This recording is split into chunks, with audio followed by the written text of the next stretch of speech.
Hi, welcome to Sober Banter. I'm Colin. And I am Rachel. Today we have a guest, Nick Pearson, who is the CEO, founder of Sober Outdoors. Hi, Nick. How are you? Good, guys. It snowed in Denver. I'm going skiing tomorrow, so I can't complain. Oh, wow. Awesome. I took Colin skiing for the first time. 6 years ago. 6 years ago. Wow. All right. You got to get back. We started on the right? Bunny Hill. I crushed the Bunny Hill. Crushed it. Well, After when you that, come out, we'll take you out. Yeah. Then it got a little bit more difficult to pizza and French fry. But Sure. Yeah. Gotta have some strong legs. And we weren't sober because we would go to the top, get off the ski lift, and we would get shots and beers because they have like a whole little bar, like right when you get off the ski lift. I mean, typically at least. Oh, yeah. But, everywhere. Yeah. And we would also take edibles. The risk of how dangerous that is. Yeah. I broke my wrist snowboarding when I was 14. But and I can't even imagine like being. Yeah. I got super anxious because as soon as we'd start going fast, I would freak out. And I bet the drugs and alcohol probably played into that. Yeah, definitely. How do you feel the difference of, did you ever drink while? What's weird is if we get into my story a little bit, the one thing I didn't do was ski drunk or high. I mean, I did a few times, but it wasn't a consistent thing for me. And I saw how it took the edge off because I'm a speed demon. I love just going down double black diamonds and jumping off the cliff and going straight down, no turns. I used to terrorize my parents when I was skiing with them as a younger kid. But my mom was actually hit by a drunk skier when she was 18, and she had to get like 37 or 34 knee surgeries over her lifetime.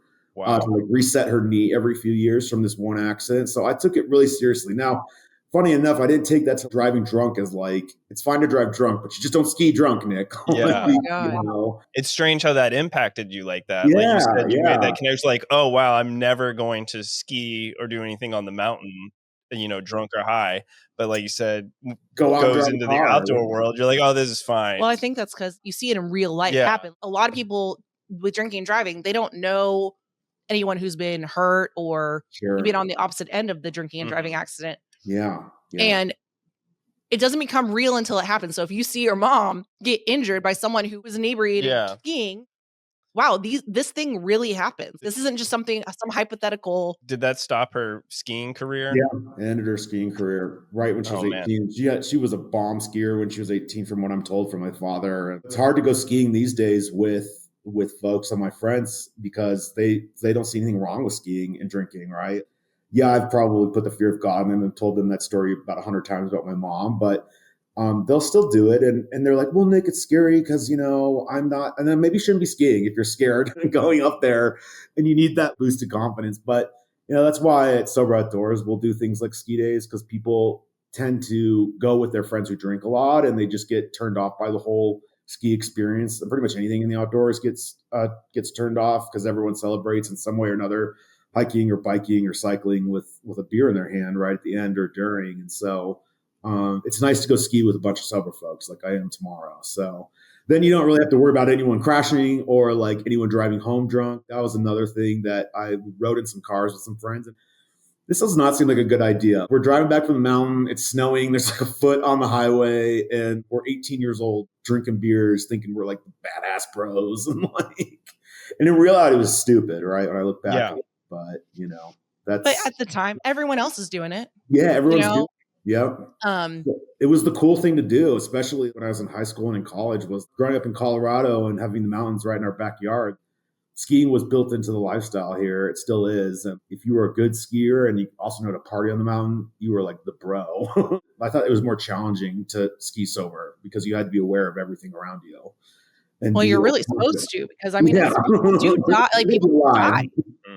Right. You have a pulse going down the mountain. And you're going double black diamonds in between trees. That is not. It's where the skill comes from. Yeah.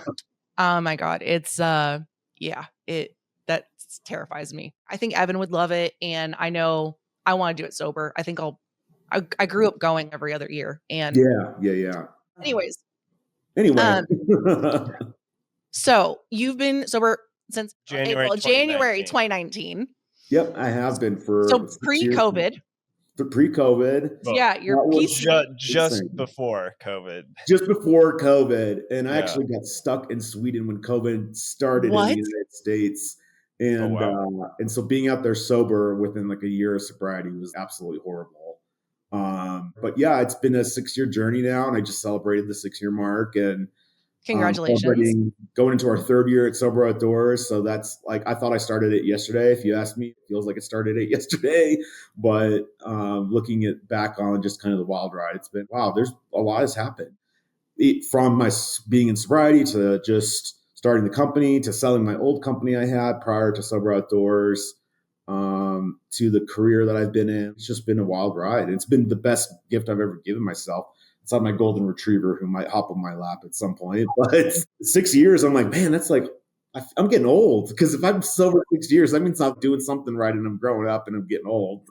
So you started Sober Outdoors at 3 years sober, and we've started Sober Banter at 3 year. I wonder if there's some correlation at the 3-year mark, but how did you originally do sobriety? Did you go through a 12-step? I did all levels of care. And I did inpatient, I did detox, inpatient, PHP, IOP, OP, and then with my therapist, and then 12 steps twice, once in Dharma and once in AA.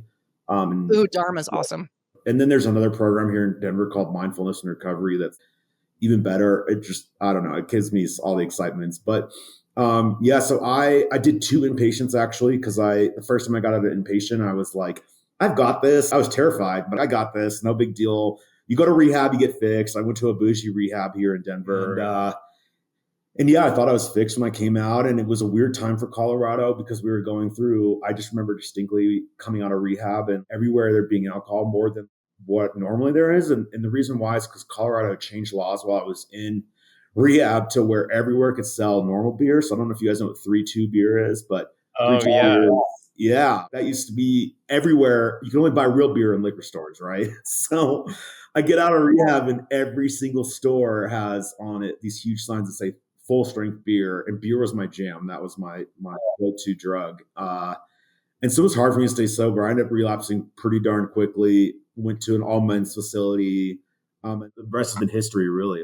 I got a DUI. I got 2 DUIs during that relapse that was about 6 months long. And I don't want to do this anymore, So when I got out of treatment, or fully out of treatment, I went to sober living and did IOP and PHP and OP.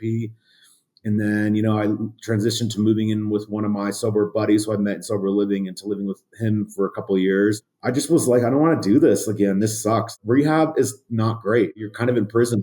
And I was in some really nice rehabs. My second one I went to was even more bougie. My parents thought, well, let's throw more money at the problem. Yeah. Because that's going to fix it. And in reality, you're not going to go to AA, Nick. Our sons don't go to AA. Like that's, you don't live under a bridge. And AA has saved my life in many, many ways. People think AA is so like, and I mean, I was one of them before I got sober. It's just totally not what I expected. I always thought of it as that scene in Fight Club when he's going to all those different support groups. That's just kind of how I always pictured a dark room with like really bad cookies and donuts and cigarette smoke everywhere. Yeah. And kind of the complete opposite. I mean, I'm sure there are rooms like that, but not I've gone to. When I went to AA, my first AA meeting I went to here in Denver, when I left it, I was like, holy cow, that was really cool. I want to come back. Because I was like, oh my God, people drink at 8 a.m. like I do? Weird. I didn't know that. I thought I was the only one on the planet. And then you find out all the wonderful things that they teach you about yourself and your ego. But I was traveling for work during that time, and I was traveling pretty much all around the country. So I got to see a lot of different AAs. And I'll tell you, there's some hardcore AAs where you're smoking a cigarette, and they're like handing cigarettes at the door, basically. And all right, we're going to get into it. And you're going to cry, and you're going to, and that's kind of how some of these places operate. But I came from York Street here in Denver, which is this phenomenal clubhouse. That's actually the largest clubhouse in the United States. It's this mansion from the 1800s. It's beautiful. It's 3 stories high. And it's just a place of recovery. It's just an amazing, amazing experience when you go there. And you get to see all walks of life there. But that's what I love. You get hearing those gnarly stories about living under the bridge, and that I may never have been exposed to in my lifetime, and where it all ends up going if you don't pull yourself together and lean on something higher than yourself. Absolutely.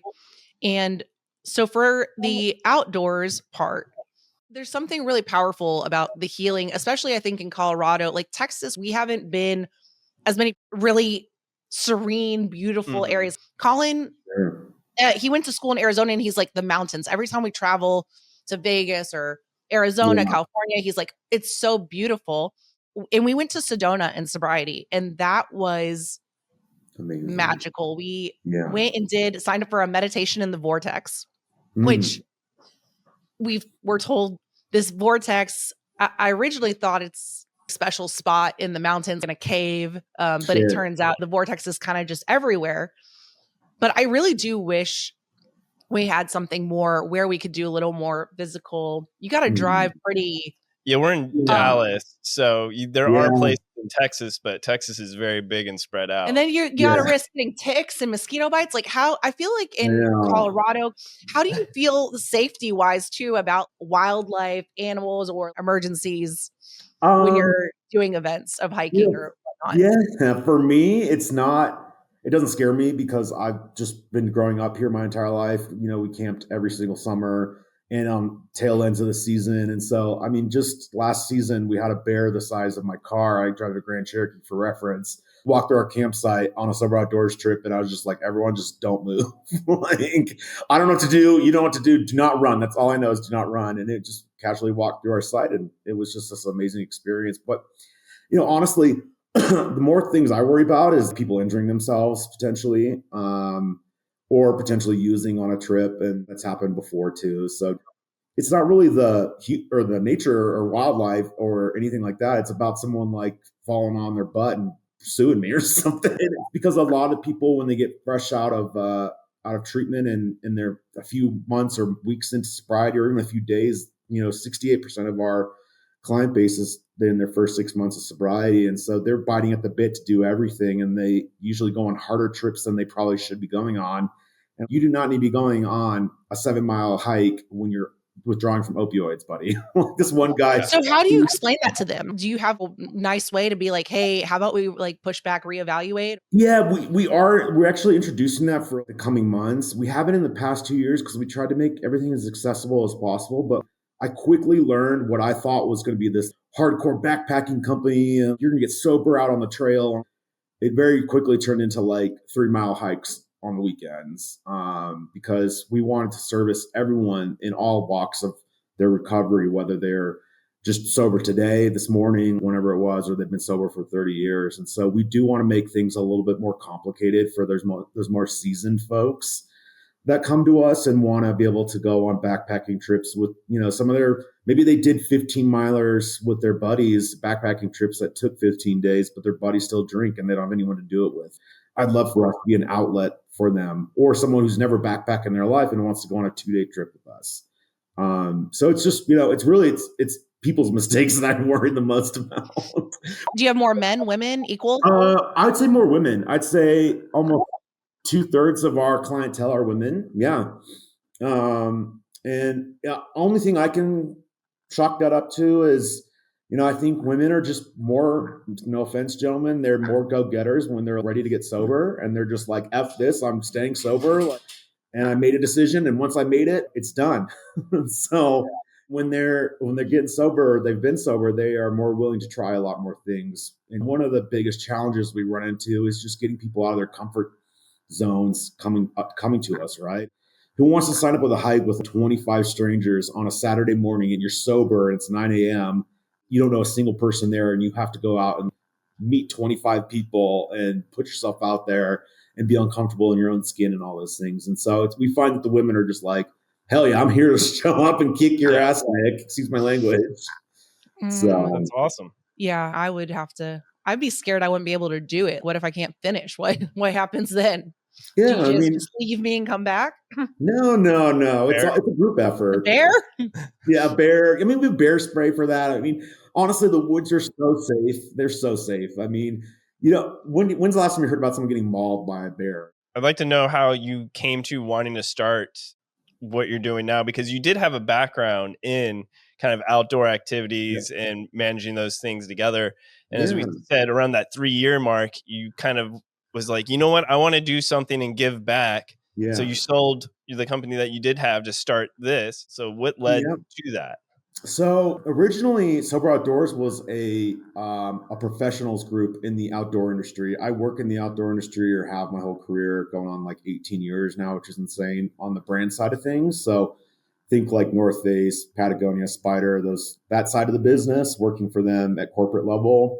And there's these big trade shows they have, and on the sales side of things, you take REI out to dinner, and everything is just boozy, right? And so when I got sober, and I was in sales, and I was responsible for managing some of these bigger accounts, even the smaller accounts, taking them out to dinner and having even just a few glasses of wine was terrifying to me. How was I going to be successful in this job? And how was I going to go to a trade show and put my brand out there for the man who I was working for whoever it was at the time? Happy hour started at 2:00 in the afternoon. You were having meetings with people with shots of vodka and beer, depending on whatever booth you're at.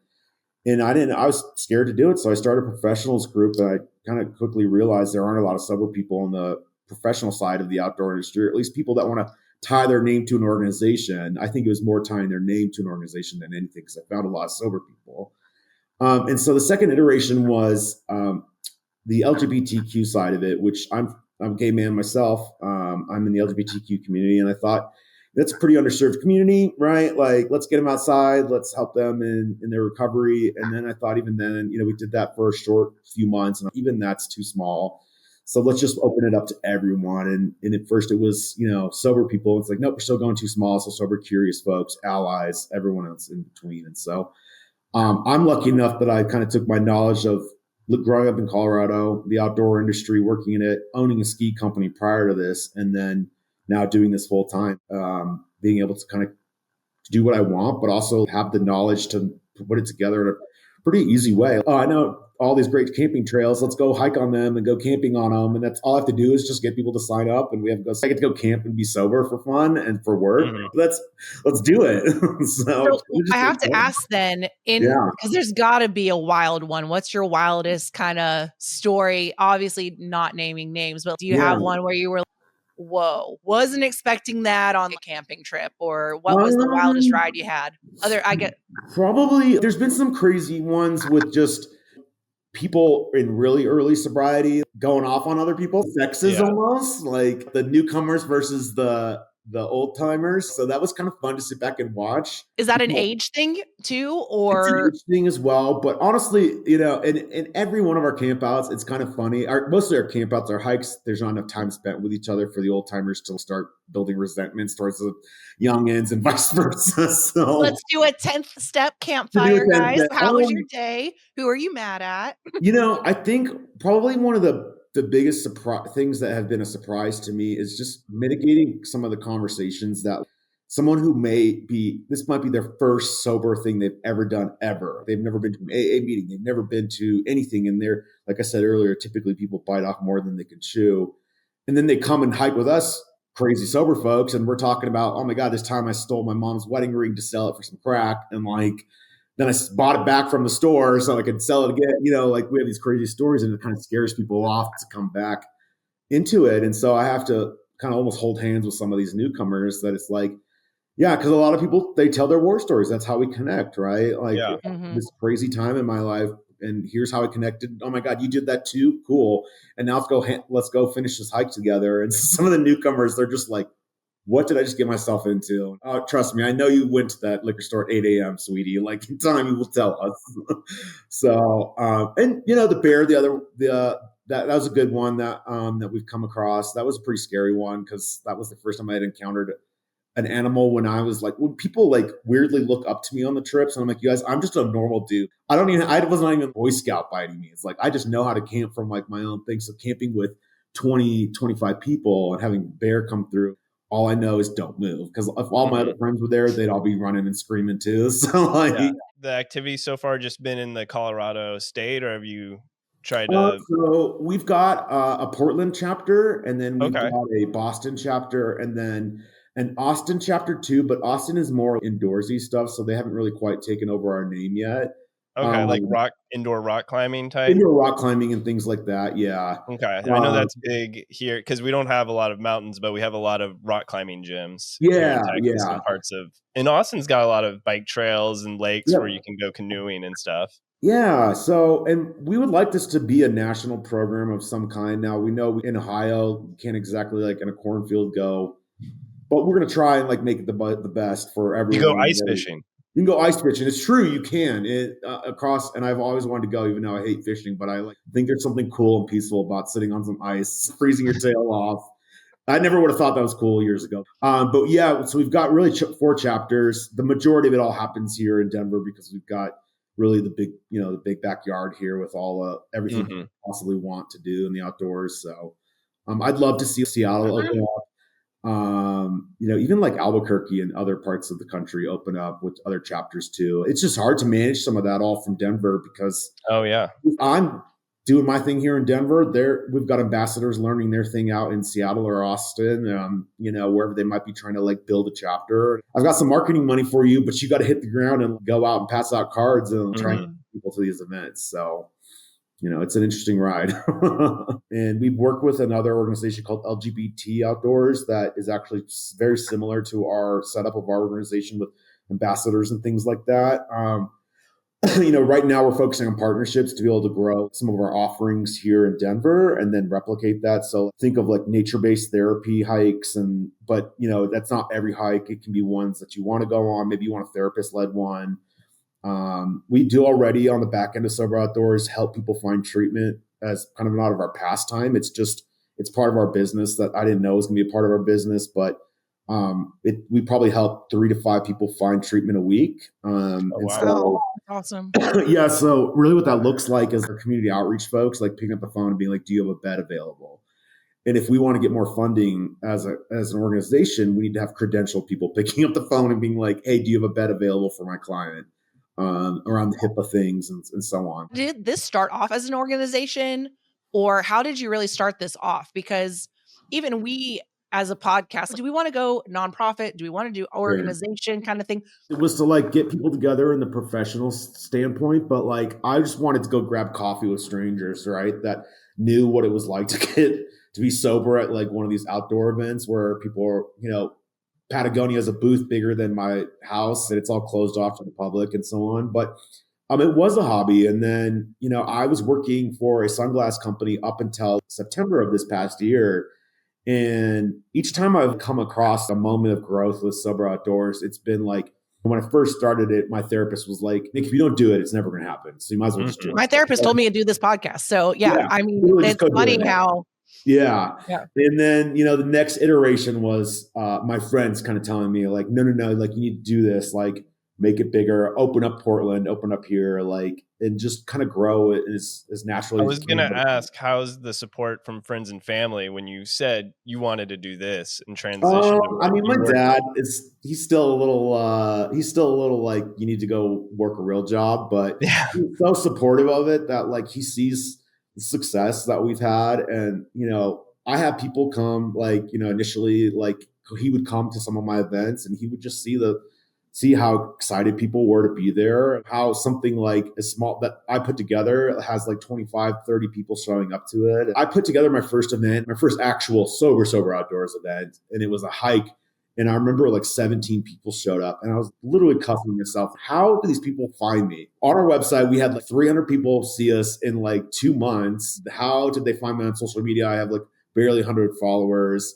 And we put up some ad in a few places, a paid ad, and like just word of mouth. And once that started, the sky was the limit in terms of getting people involved. And so it's still really small compared to where I want it to be. And I was working a cushy job. I'll tell you, working a nonprofit life is. But it sounds like that was some of the things that led you to the path to be able to run this efficiently. Yeah. You kind of have the training, if you will. It definitely. And honestly, I think you just have to like decide, like, I was really kind of unhappy in my career working at this particular company back in the fall. I had a conversation with my friend and sponsor who was an old sponsor of mine. And he's just like, again, Nick, if you want to do this and make it like into really what you want to do, you got to put all your eggs in one basket. By that, don't worry about your company, leave your company and go do Sober Outdoors full time. And I was like, but the winters are slow for us, and blah, blah, blah, blah. And he's like, you're making excuses for every reason not to do this. So we're going into our first season with me on deck, and I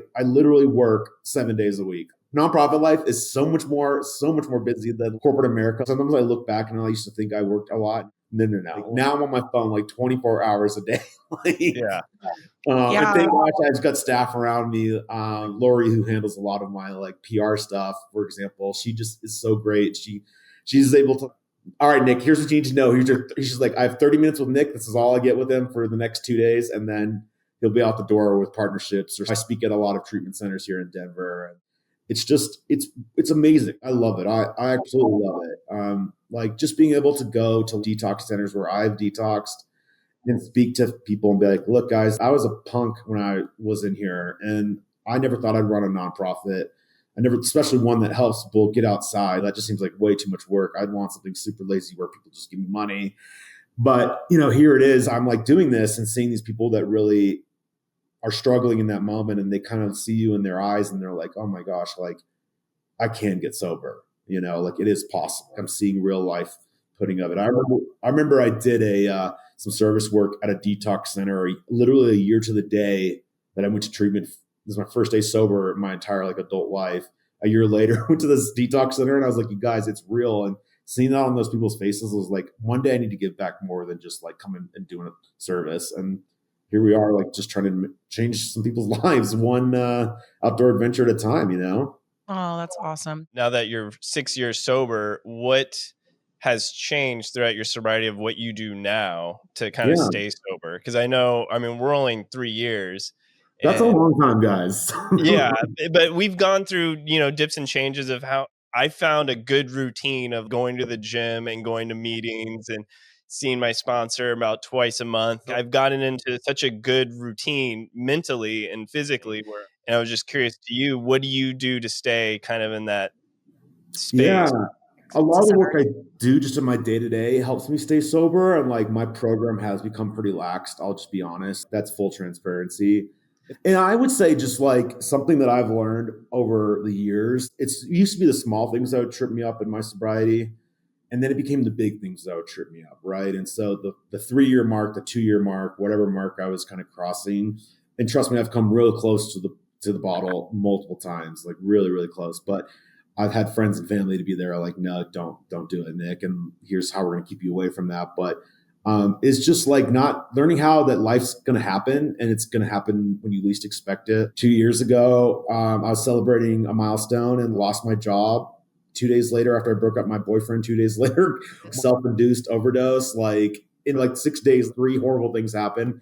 That's probably the closest I've ever been to like losing my mind. But I think it's just realizing that you're not safe from the big things either. So you always need to just be like, you can't let your guard down. That's one thing. Like even doing all this lackadaisical work about my own recovery. If I wasn't doing this, I'd be sure as hell going to a meeting probably a couple times a week, if not more. Just trying to, and same with you guys. You guys are doing this podcast, so you guys have purpose, and you're talking to people every day. Like, if I didn't have purpose like I do now, I probably wouldn't be here, where I am in my recovery, or just like all the trials and tribulations I've experienced. So, but mindfulness and recovery is one way that I still stay engaged in my own program, which is just a take on Dharma. It's just a little bit different. It's a program here in Colorado. This guy, John Bruna, amazing guy. If you guys ever get him on your podcast, oh my gosh. I feel like I've heard that name. Yeah, he's just amazing. I'll shoot you a book recommendation by him. And, just working with other people, even outside of Sober Outdoors. Like I have friends who call me and they're like, my mom is finally getting sober. Nick, can you talk to her? And it's like, dude, I don't have time. And I don't have time. I'm like, oh, yes, you do, Nick. You have time to pick up the phone and call this woman or this friend, or like a friend of a friend of a friend, stay in it. And I think that's what keeps most people sober past a certain mark, is just giving back. That's why the treatment centers are full of all these people that, eventually got sober, and here they are giving back. And then same with folks like you and me, and people that are really hell bent on AA and staying in the program. Like, they're just always giving back. And I think that I don't know of another way to stay sober. So yeah, you guys know it. The relationships, are you with someone who's sober? Are you, if you are dating? Currently single. I've done both. I've done someone in the program and someone out of the program. I wouldn't recommend dating someone that's not sober. Personally, I did that, and just the disconnect between like, I cannot have a drink. One is too many and 1,000 is not enough for me. Like, he just didn't understand that. Yeah. He say that to one of us and they're like, oh yeah, dude, I get that. You don't have to explain yourself. And so I found that I was just like not wanting to have to explain those silly little things about sobriety that really it's like all I needed to do is just say I'm sober, and that was enough to the person that I was seeing that was in recovery. And then, you know, when I got out of that relationship, I got into a relationship a year later with someone who was drinking, and I thought I was maybe ready to go date someone that was like a normie. Like a normie. Yeah. I'm like, oh, I can go be normal too. And I was like, this is just disastrous. I'm going to drink over this person if I don't like get out of this. And I'm glad I did. You know? And then I got laid off, and then my best friend died. Yeah. Like, I'm glad I got out of it. You stayed sober because drinking wouldn't have helped any of those scenarios. You know, taking a drink wouldn't have. It would have, in my head, that was what I tell myself is that for any situation, would taking a drink make it better? No, it would only just ruin it more. Like, now I can show up, I can do things. Yeah. And have you considered like if there's partners like for people that are a sober Al-Anon, if you will, like Sober Outdoors Al-Anon? Do you let like partners or stuff go along for the ride if they're like, hey, my partner's an alcoholic, but we want to go hiking together? Yeah. You know, obviously not using while, you know, they shouldn't be drinking around all the alcohol. Yeah, there's a zero tolerance policy, but like, yeah, we actually encourage it because we want, you know, allies essentially to be like, to see that we are normal people. We're trying to break down the stigmas. Like my family, I come from a generation of generational alcoholics, right? And everyone in my family is an alcoholic. And they just thought when I was turning my life over to sobriety, I was going to become this boring, like useless, sitting at home doing nothing, twiddling my thumbs. And the first 6 months I was, because I was like, I'm going to go crazy. I'm going to go drink if I leave my apartment. But then I kind of learned how to do it on my own. And so we want people to see that this is like a fun group of people, that, you know, you are a human being. You're not a stigma. You're not morally inept, or you're any of these things that live out there about people that have substance use problems. You know, and for the time being, I don't know if this is going to change or not. You know, it's a federally recognized disease, right? So it's like, this is something that I think a lot of people don't know about addiction. And even if you tell them that to their friends and families, they're like, oh, I didn't know that. And it's like, yeah, it's actually such a disease that it's actually like federally protected. And we don't take one hard approach or another at Sober Outdoors. Like this is a disease of the mind, or it's this or that or another. We welcome everyone's belief into what addiction is, because it is so misunderstood. But my own personal belief and what does come through in some of our literature is like, for this time being, this is a federally recognized disease. That's why we're going to look at it, and that's why we're going to treat it. So, yeah, that's a great outlook. I love that. Yeah.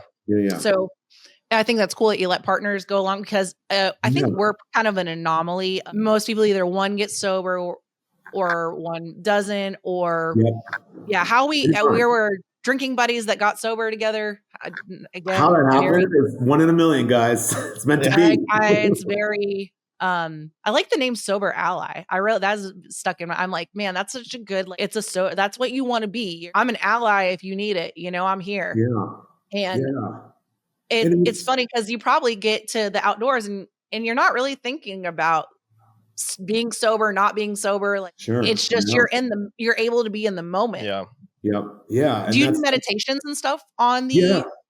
We do. We typically start with some sort of guided meditation, or we challenge people to think about a certain principle or something to think about throughout the trip. We have fun, like we tie it to something fun at the end. Like we'll do a gear giveaway, and it's like, do you remember what I said at the beginning of this? Most people don't, but we try to encourage them to do a 5 senses hike or anything that they can make their own personal experience with it better. And to get some of those bigger grant money that we are looking at to grow our programming is like, we'll need to have therapists doing some of those like nature-based hikes where they do challenge people a lot more to just do more than just the hiking.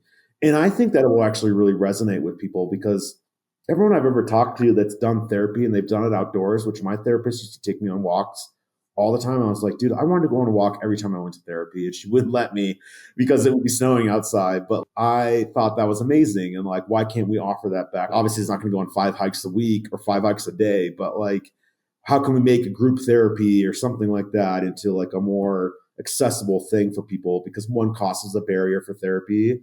You know, we can't just hand a scholarship to everyone that needs to go to therapy. And then 2, you know, how do we make therapy more accessible to people? Maybe a group setting at the top of a mountain is the way to do it. I think that sounds like a great idea. Yeah. And if anyone listening knows any connections on how to help get Sober Outdoors some grants to be able to do things like that, please go. And I know your website, Sober Outdoors, and it's .org. Yep. And all the contact, your website is laid out so beautifully. Like, it's very easy to navigate. The pictures speak for themselves. And I did not have a hard time. Everything's very well labeled of, hey, you want to do this, you want to look at this, contact information, events. You even have the past events. So if you want to see some of the things you've done already, I really liked, and upcoming events on your webpage. So, as well as there's Instagram, which I feel like that's the new, I feel like Facebook's kind of falling. I do too. Yeah.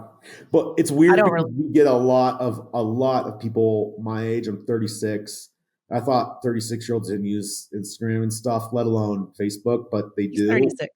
Yeah, and like they do a lot. I don't use social media that much anymore. I have to do it for work, for Sober Outdoors.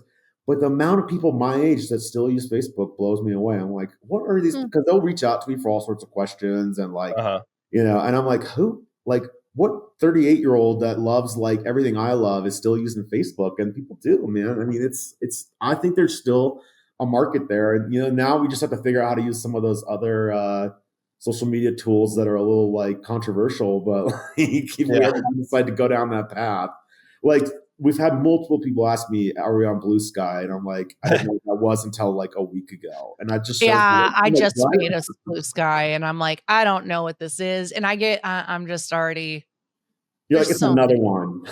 There's so many. And then now Pinterest is coming back, and I don't know how that, and especially if you're outdoors, I would say Pinterest is apparently. You just want to go back to Zynga days where there was just one. Man, I love doing code on Zynga. I love Zynga. I'm talking Myspace, the top 8 just to start drama, guys. Yeah. Oh my, you'd have a hard time probably picking a top 8 today. Yeah, like probably. It would be hard because you're like, I don't even want to do this because I don't want to hurt anyone's feelings and I don't want anyone having resentments. And can you imagine going to your sponsor and being like, I'm not in their top 8 and I'm mad about it, bro. I had that feeling 1000%. Yeah. Like I saved that man's life and I'm not even in his top 8. Like, get out of here. Yeah. I'm number 3. Why am I not number 1? Like my ego is number 1, and I can only imagine. It's high school all over again. Hey, you want to be my top 8? Yeah, right. Like your sponsor's not in your top 8. You're not taking it serious enough, apparently. You're not taking it serious. If you don't put your sponsor in your top 8, what are you doing? And then you think of what's the T-Mobile did the thing of the emergency contact bubble when they had like the sidekick.